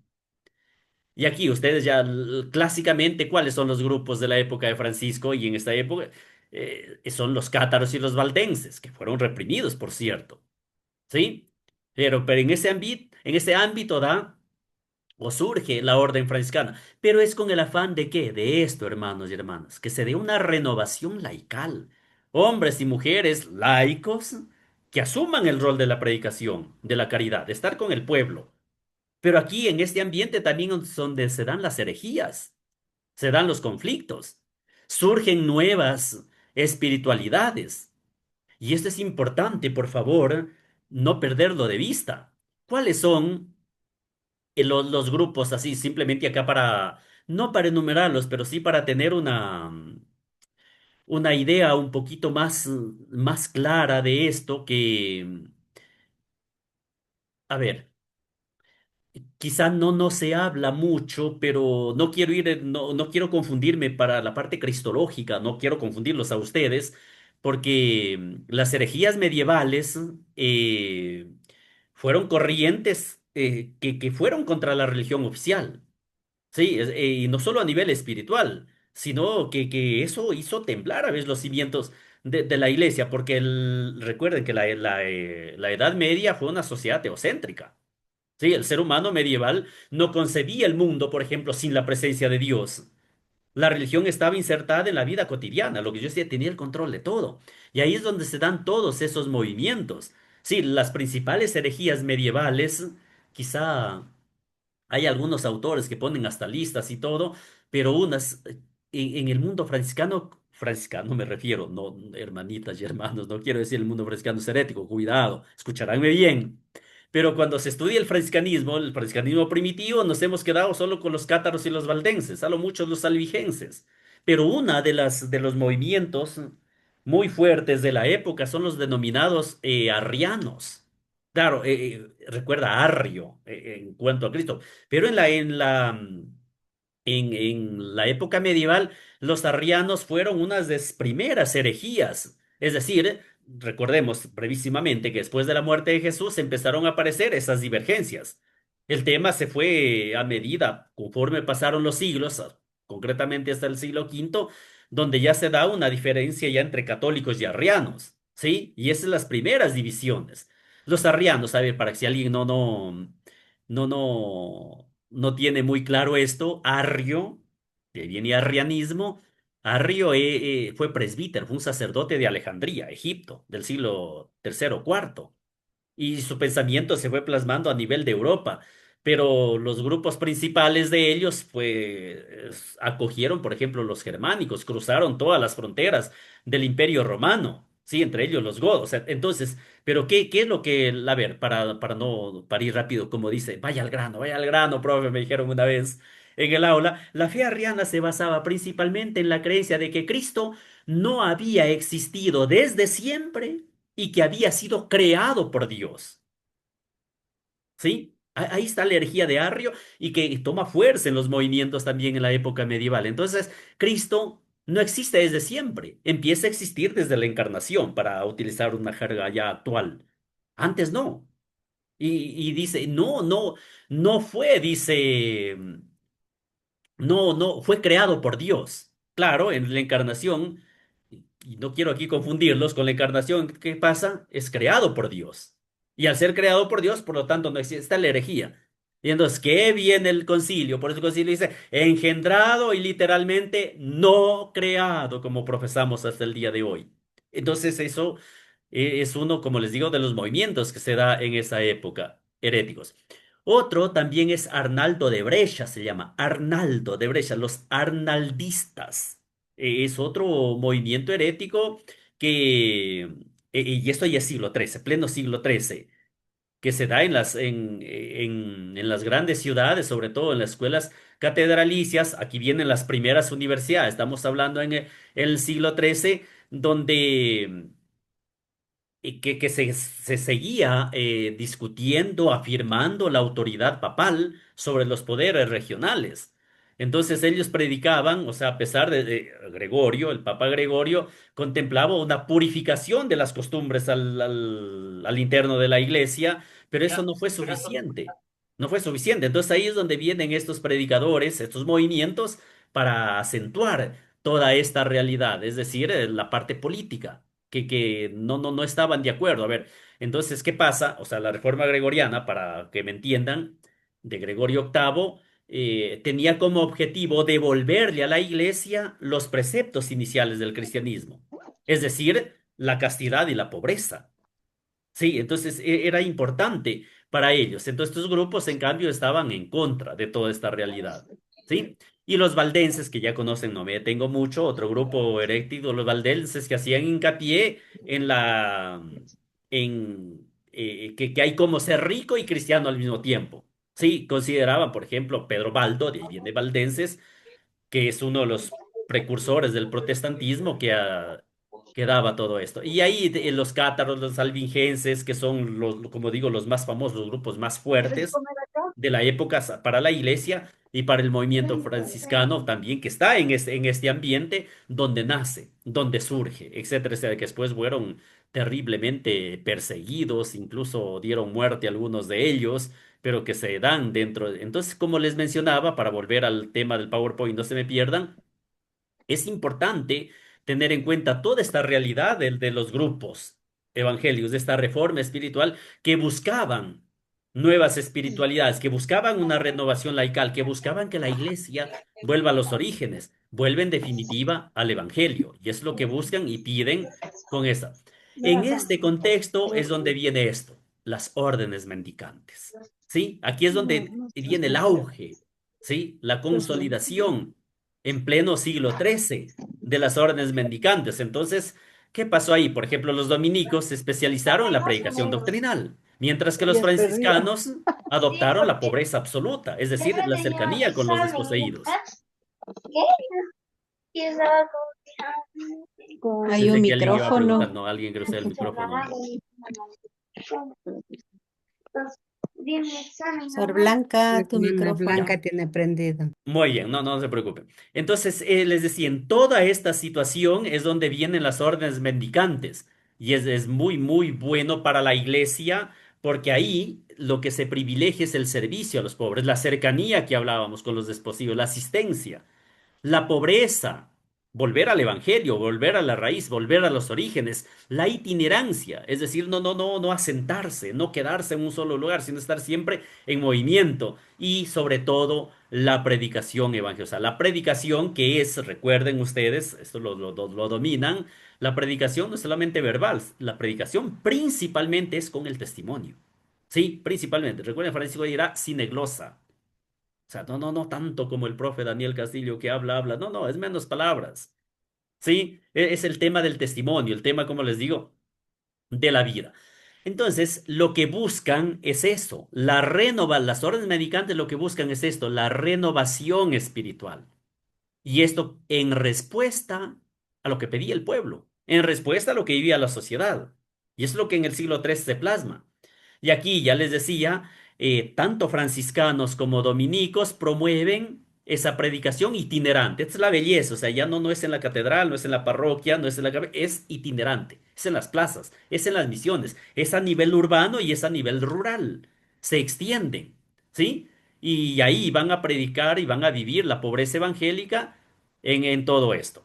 Y entonces, ¿cómo? No digo conclusión, pero es una alternativa ortodoxa. Ortodoxa no es la iglesia ortodoxa. Ortodoxa sería recta, la recta fe. Es una alternativa. ¿Por qué? Porque ante los grupos heréticos, ante los movimientos, es más, anticlericales, viene esta alternativa. Y esa es la belleza de las denominadas órdenes mendicantes frente a las herejías. Por eso Francisco de Asís era clarísimo. Yo quiero obedecer al Papa, obedecer al obispo, obedecer la obediencia a la iglesia, la comunión con la iglesia, el vivir y estar dentro de la iglesia, por la situación de los movimientos que se vivían en esas circunstancias. Por eso aquí esto es simplemente guía positiva para que lo tengan presente nada más. En todo esto es donde viene el gran Francisco de Asís, que ya lo han visto en otras materias, la vida, la conversión, los primeros compañeros, empezando por Bernardo de Quintabal y todo eso, pero es lo de Francisco de Asís, que se da en este contexto. Como les digo, salto no porque no se deba hablar, sino porque esto ya lo conocen, lo dominan. Pero el nacimiento y al mismo tiempo la recepción eclesial, o sea, de parte de la iglesia, de la nueva fraternidad, de esta fraternidad franciscana, que aquí se recuerda, aunque está una letra muy pequeñita, ojalá ya después cuando en casa por ahí después le amplían. Recuerden que el movimiento franciscano fue un grupo informal. Informal me refiero, o sea, no tenía una organización clara todavía. No tenía, la legislación todavía no venía. Entonces, ¿qué pasa? Por eso era la itinerancia, era la libertad del estar aquí, mañana en otro lado. Es decir, no tenían estructuras rígidas. ¿Por qué? Porque el ideal de los primeros frailes y de Francisco era esto, era vivir el Santo Evangelio, o sea, vivir según el Evangelio. ¿Sí? Por eso es que en 1209 recién allí obtuvo la aprobación oral del Papa Inocencio III de esa regla llamada primitiva. ¿Por qué? Porque necesitaba Francisco que se legitime la predicación, si no, corrían el riesgo de ser un grupo herético más. Entonces necesitaba qué cosa? La autoridad, perdón, el permiso, ¿sí? De la autoridad, en este caso del Papa.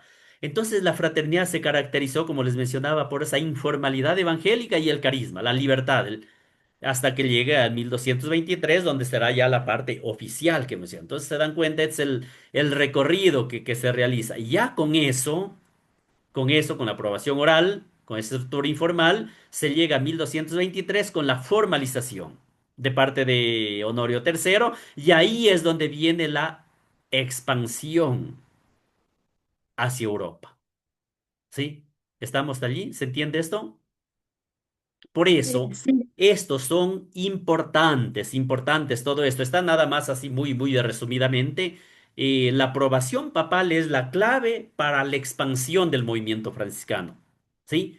Para que la predicación sea ya autorizada por la iglesia, tenga la venia y el permiso de la iglesia, que era importantísimo en la época. Caso contrario, como les digo, simplemente por eso algunos cuando los veían predicar, algunos no los tenían muy en cuenta por decir, han de ser otro grupo herético más, han de ser otros que están contra la iglesia, que predican contra la iglesia, etcétera. Por eso era importante esa aprobación papal, repito, para esa expansión. Y ahí se dedican, además de predicar y se expanden por toda Europa, pero viven entre los pobres y enfermos, viven sin propiedades, sin rentas, en absoluta dependencia de la providencia divina.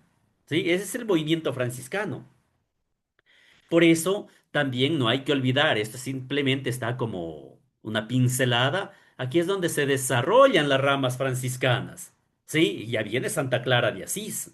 ¿Sí? La segunda orden. Nace la tercera orden también.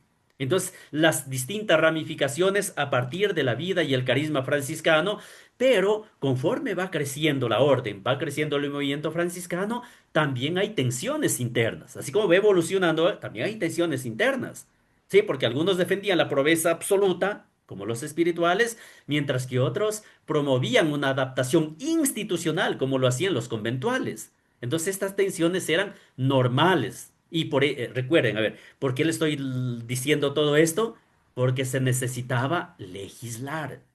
Se necesitaba una red, se necesitaba poner orden. ¿Qué tal si en el convento, a mí no me gustaría eso, yo mejor hago lo otro? No, yo tampoco. Habría un caos. ¿Necesitan qué cosa?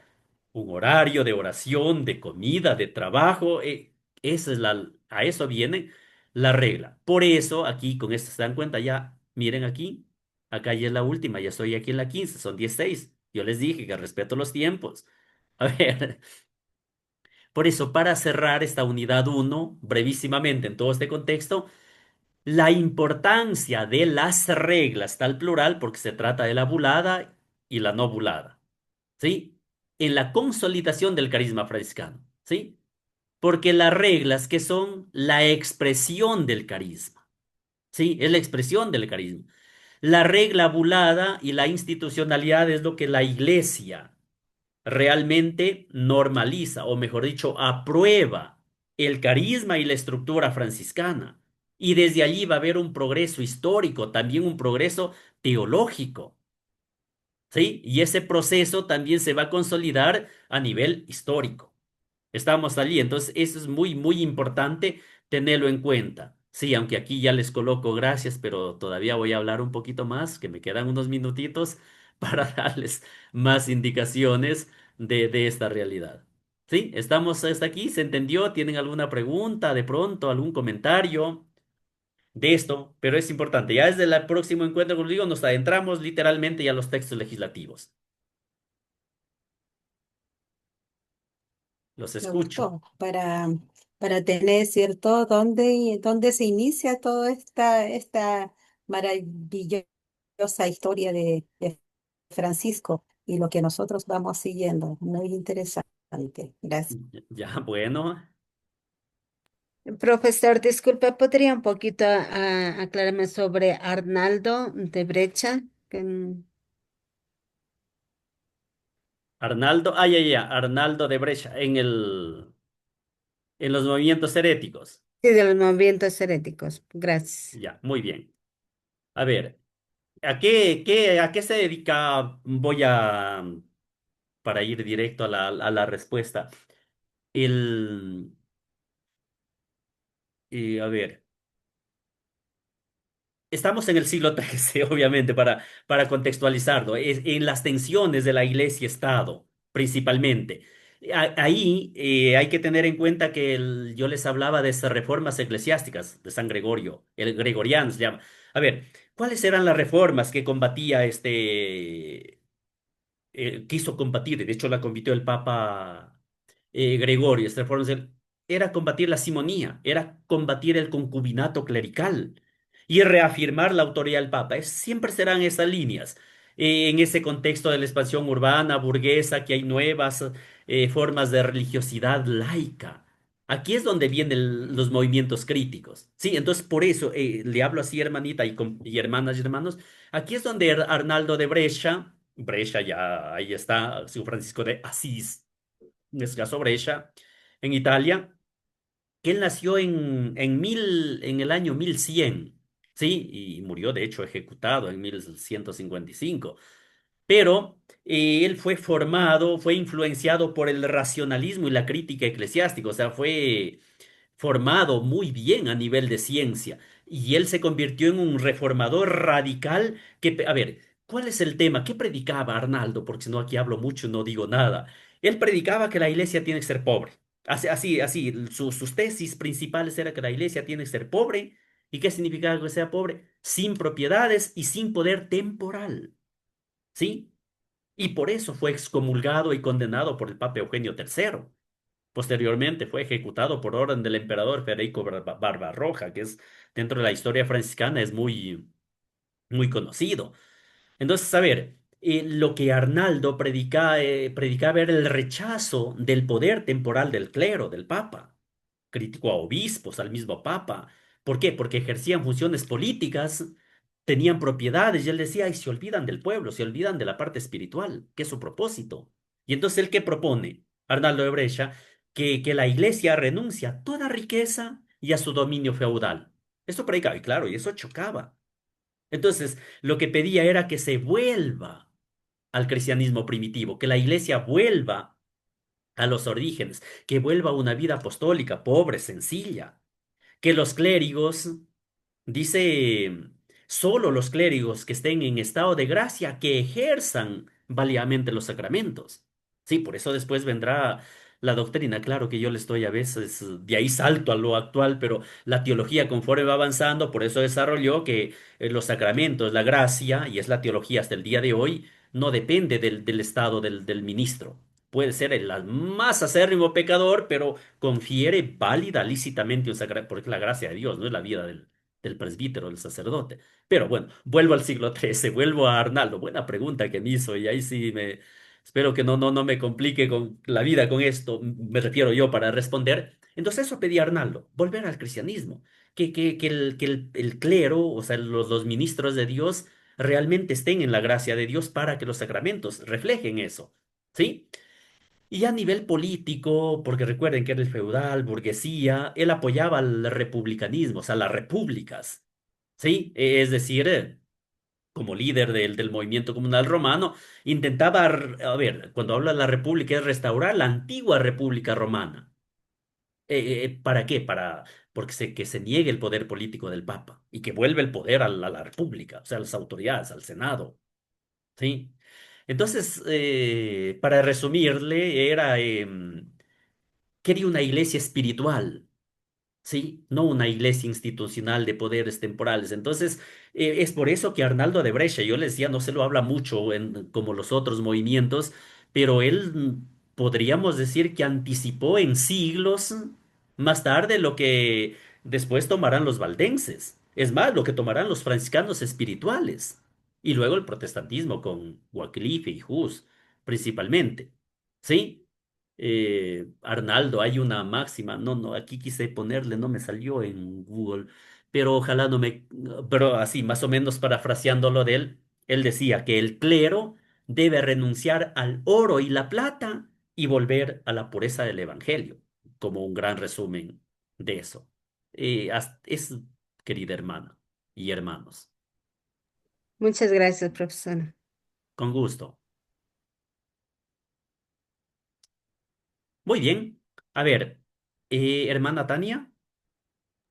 Sí, entonces me quedaría, digamos, con Arnaldo que estaba explicando cómo él luchó mucho, ¿no? Esta la separación de la iglesia del poder político, ¿no? Que, o sea, dejar a territorios, ejércitos, riquezas y todo eso, como le explicaba, sino dedicarse, de hecho, a la evangelización, digamos, en la parte humana, hablándole así que la iglesia pues se aleje, o sea, porque se estaba, según lo que le entendí, se estaba como manejaba todo esto, lujos y tenía territorio, riquezas, no hacía ni el uno ni el otro, digamos, pero él exhortaba que la iglesia es netamente a trabajar por la parte espiritual.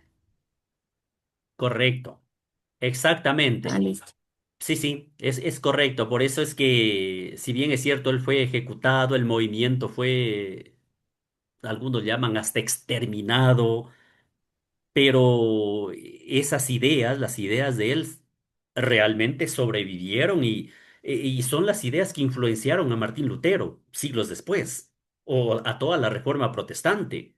A todos los movimientos de la reforma eclesial posteriores son fruto de Arnaldo de Brescia. No significa que de él, pero las ideas, insisto. De hecho, a nivel histórico, cuando se habla de la historia franciscana o de la historia, pongamos, pagana laica desde fuera, él, Arnaldo de Brescia, es visto como el precursor de la crítica a la alianza entre iglesia y poder político, ya desde la época del siglo XIII. ¿Sí? Entonces, es la situación que de él, pero que claro, era por la realidad que se veía. Sí, entonces, sí, yo creo que hoy por hoy, si hacemos un poquito, no sé si una evaluación, no, una crítica más bien teológica, histórica, por ejemplo, a nivel teológica, es herética desde el punto de vista dogmático, porque él rechazó la autoridad del Papa. Sí, lo que Francisco pide, habló del mismo siglo XIII y hasta el día de hoy es estar bajo la autoridad del Papa, lo que se llama hoy en comunión con el Papa, en comunión con la Iglesia. Eso a nivel teológico, a nivel espiritual, representa una crítica legítima a la corrupción eclesial medieval, eso es verdad, es legítima, pero la dificultad es que lo hizo fuera de la Iglesia, no como Francisco dentro de la Iglesia. ¿Sí? Y a nivel histórico, recordemos que Arnaldo de Brescia es el que dio paso, como les dije, al pensamiento político religioso, cómo debe ser llevado. Sí, es el Estado, es la autoridad civil la que tiene que manejar la parte, digamos, política, histórica, organizada, y la iglesia tiene que centrarse en el tema de la evangelización. Bueno, él no ha dicho la predicación, pero con un testimonio de vida. ¿Y cómo dar ese testimonio de vida? Volviendo a los orígenes, ¿sí? A la iglesia primitiva, como para utilizar las palabras de él, de Arnaldo de Brescia. ¿Sí? ¿Estamos aquí? Sí, muchas gracias. Bueno, entonces, a ver, em, quiero ir a la tarea, que es lo que más les gusta a ustedes. Sí les gusta, sí les gusta. Sí, A es ver. como tomarse un tinto.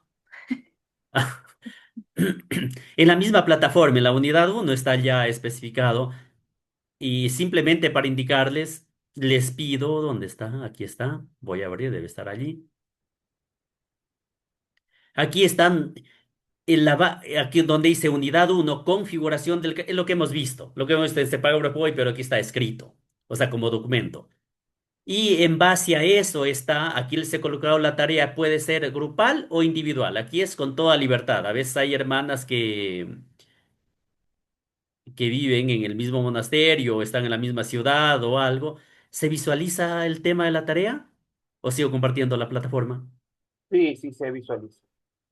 ¿Sí? ¿Qué dice el título? Em, Elabore. la Elabore tarea. en base a los archivos adjuntos. Ah, no estoy compartiendo entonces. O sea, Ok. sigo en la plataforma. Yo les decía si se ve a ver la tarea, o sea, el documento de la tarea me refería a esto. Yo creo que ahora sí ya pueden visualizarse. ¿Sí? A ver, esta es la tarea Ahora sí. que pueden, como les digo, pueden hacerlo a nivel grupal o individual, de dos, de tres, cómo se organicen. A ver, el título es esto, del carisma fundacional a la institucionalidad, lo que hemos visto. Sí, por eso el título va a reflejar eso. Esto no, tranquilos, no sé, 30 minutos, tranquilos, no tomen en cuenta eso. Quiero que realicen en grupo personal de tres o tranquilos, o dos personas, esa lectura previa del documento que les digo allí, que es cortito. O vean la grabación de la clase que va a ser subida, o vean el PowerPoint, lo que les ayude. Y ahí para que comprendan estos ítems, ¿sí? Y ahí, si es que tienen un grupo, debaten con estas preguntas o lo que sea. Pero la tarea en sí es esto. Cada grupo o individualmente tiene que hacerme una síntesis de esto. ¿Sí? ¿Qué es una síntesis? Una conclusión. ¿Se dan cuenta? Es algo, a ver, esta conclusión rapidita la hago, pero para eso están las bases anteriores, para que haga una buena conclusión, porque es una síntesis teológica y franciscana, ¿sí? Y eso le plasman por escrito, sencillito, y después en clase según como nos dé el tiempo, la podemos socializar, compartir. Esa es toda la tarea de la unidad 1. ¿Sí? La rúbrica de evaluación, es decir, sobre 10, recuerden. Todos tienen que sacar 10. Nadie me saca 6. Si uno saca 8, ya tiene que ir a confesarse. 10 y... Sí, entonces ahí están las indicaciones. Y si tienen así alguna duda, algo, me avisan, yo les ayudo. Y si no tienen, ahí aprovechen el chat GPT también, que les va a dar luces, el personalizado. Eso, ¿sí? ¿Tienen alguna Bueno. pregunta al respecto? Caso contrario, eso cerramos este primer encuentro porque son 9 en punto de la noche. Acaba de marcar acá el reloj de mi portátil. ¿Sí? Muchas gracias. Bueno, con gusto. Gracias, doctor. Bueno, a ver, Luis Gracias. parece que tiene levantada la mano, disculpe. No, Buenas noches, solamente un pequeño de tantos comentarios que quería opinar Ya, sobre equidad e igualdad, que se habló de hace al principio. La igualdad implica tratos a todos por igual, mientras que la equidad reconoce diferencias y proporciona recursos necesarios para que cada persona tenga oportunidades justas. Es como, por ejemplo, si nos quiere regalar a todos bicicletas, las bicicletas deberían ser dependiendo de nuestra edad y de nuestras capacidades, como por ejemplo, porque aquí pueden ser que hayan hermanos de la tercera edad y que necesiten un tipo de bicicletas distinto. Y segundo punto, para ser breve, poner aquí a Guillermo de Ockham, como yo consideraría como un antecesor a Martín Lutero, desde mi punto de vista. gracias Luis, pero no, absolutamente equivocado ahí usted. No, Guillermo de Ockham no tiene nada que ver con Martín Lutero como antecesor, porque si bien es cierto es la navaja, Ockham, la navaja, pero es más del ámbito minimalista de Man de Ockham. Pero bueno, es otro tema muy amplio, más a nivel filosófico que teológico, pero bueno. No, pero no, ahí sí no tiene nada que ver en eso. Sobre todo me refiero en doctrina, en costumbres. Sí, porque en lo personal me fascina la doctrina de él. Yo creo, o sea, Ah, luego o sea, como para que usted en lo personal me oriente ahí, en ese tema. sí, pero como le digo, a ver, s- puede haber una relación, pero como que no está dentro de la temática, aunque podría ayudarnos porque yo estoy tratando de rumiar, o sea, de llevarlo al tema, porque a lo mejor se refiere usted a lo que hace la crítica, la libertad, la autoridad de la iglesia, que sí lo trata, obviamente, Ockham, que después era Lutero, por eso supongo que por eso lo está relacionando, pero Sí, recordemos que Guillermo de Ockham es un franciscano inglés, filósofo y teólogo escolástico, más está en la línea teológica, pero sí, más que no. O sea, lo que yo le decía no tiene nada que ver con Lutero, más bien yo le quitaría a Lutero y lo pondría a Guillermo de Ockham en las tensiones entre el papado y el imperio. Ahí sí, que es muy distinto y va en línea de lo que hemos tratado, no por la materia, sino por la realidad del contexto que se vivió. Entonces sí, eh, por las tensiones, como le digo, porque vivió en las tensiones cuando se dio entre el papado y el imperio. Pero eso estamos hablando recordemos que Guillermo de Ockham es de 1285, Martín Lutero son siglos después, desde ese punto de vista. Pero está bien, eso de la navaja de Ockham que menciona él, porque es un crítico acérrimo. Es un que se anticipa, eso sí, a la ciencia moderna, pero sí, Guillermo de Ockham hace una dura crítica a la supremacía papal, porque él rechaza que el papa tenga la autoridad absoluta sobre todos los aspectos de la vida. Y él, por eso, Ockham, él afirmaba que la fe se funda en la Sagrada Escritura y no en los decretos humanos. En ese decretos humanos era clara alusión al Papa, o sea, a la parte humana me refiero. Y más bien lo que Ockham va a defender es la autonomía del poder civil frente al poder del Papa, bueno, al poder espiritual. Por eso es que Ockham va a ser un acérrimo defensor del emperador. Y claro, ahí se le critica, pero ¿cómo es que defiende al emperador y no al Papa? No es que va contra, es en estas situaciones de poder. Por eso De hecho, Ockham es uno de los grandes, a ver, lo que se habla a nivel de los estadistas de estados, es uno de los grandes fundadores de la teoría de la separación entre Estado e Iglesia, que se vendrá muchísimo después. ¿Sí? Entonces, como le digo, sí hay no es distinto a Lutero, es muy distinto, hasta por la parte cronológica. 1285 a Lutero, que estamos hablando de 1483 que nace, 1546 es distinto, a no ser, y ahí sí le engancho y creo que por ahí va también lo suyo, a no ser porque Lutero también critica a la iglesia, critica a la autoridad, puede ser por ahí, pero no hay mucha, digamos, sinergia entre ellos. Bueno, bueno, gracias, pero Con profesor, gusto. para la próxima clase, yo por no dar tiempo, hay un tema que quisiera de repente opinar sobre lo que propuso Eloy Alfaro, la separación de la iglesia y el Estado, en cierta forma. No sé si tendrá relación ahí. Sí, sí, Luis, pero como les digo, claro que tiene relación, pero ya son temas que salen de la materia. O sea, no Sí, estamos saliendo del hilo conductor, que hay similitudes y todo, pero son otras temáticas. O sea, eso será para, de pronto, para algún simposio, no para la materia. ¿Que se los puede tratar? Sí, por supuesto que sí. Claro. sí. Y profesor, por honor al tiempo, ya no comento más porque después los compañeros me pueden linchar. Porque es un tema sumamente interesante ponernos a conversar temas sumamente relacionados. Sí, sí, por eso Gracias. digo, o sea, nosotros podemos hablar hasta de Correa y de que, o sea, por el poder y todo. Hoy mismo no voy, claro que se puede hablar del poder, pero no. Por eso les digo, eso es, de pronto les invito acá a San Francisco, ahí en el cafecito, ahí en el patio, una tertulia, ahí sí me tocamos todo, poder, iglesia, Estado, del tiempo de todo, liberales, conservadores, sí, pero acá lo que quiero es que no se me disparen en otros aristas, sino seguir el hilo conductor. Seguir el hilo conductor, ¿para qué? Para comprender en la época del siglo XIII por qué se legisla, por qué se llegó a la oficialización, en este caso, a través de las reglas de la consolidación del carisma franciscano, que es el objetivo de la materia. Muy bien, eso, gracias. Interesante, Luis, interesante. Son temas amplios, abiertos, pero hay que centrarnos Gracias. en la materia. Por eso ahí tienen el sílabo, la programación, el material también que les va a ir ayudando. Gracias. Eso, no, Hasta la gracias a Gracias, próxima. ustedes profesor. por Una la buena noche. Muchas paciencia, por gracias, profesor. escucharme Que esté Buenas bien. siempre. noches. No te vamos a linchar, Luis. Ok. No, seríamos antifranciscanos, o si no estaríamos volviendo a la Inquisición, y no, eso ya no.